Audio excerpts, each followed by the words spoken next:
Vous êtes maintenant face au chêne plusieurs fois centenaire autour duquel les amoureux marsaquois se réunissaient. Cet arbre énorme de 3 mètres de diamètre existe encore, mutilé par le temps et la foudre. De tradition, les fiancés séparés en faisaient le tour en sens inverse pour se retrouver.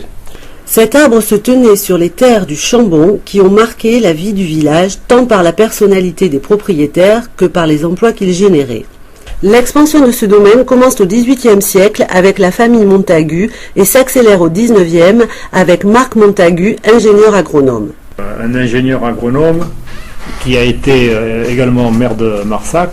Et c'est cette période-là où il y a eu toute la mise en œuvre de la valorisation de cette propriété, notamment par son génie des eaux.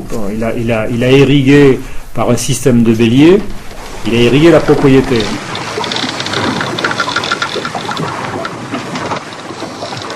Puis un ambassadeur, Arsène Henry, gère ensuite le domaine à distance avant que le Chambon et les écluses ne deviennent une cage pour les Juifs et les aviateurs alliés pendant la Seconde Guerre mondiale.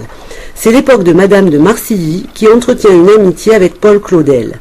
Les Balançats prennent en main l'exploitation de la ferme. Le souvenir de cette époque est bien présent chez les anciens de la commune. Et je me rappelle très bien dans ma jeunesse qu'il transportait son lait en calèche avec un cheval jusqu'à Périgueux.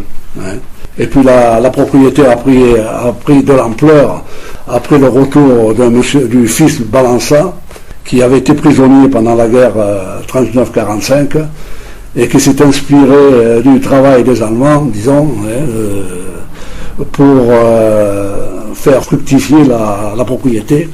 Il a pris une ferme, comme tu disais à l'époque, de la charrette et du cheval, et il a amené cette propriété, on peut dire, dans les années 60, à une ferme pilote au niveau national. Puis, avec le jeu des héritages, le domaine périclite peu à peu.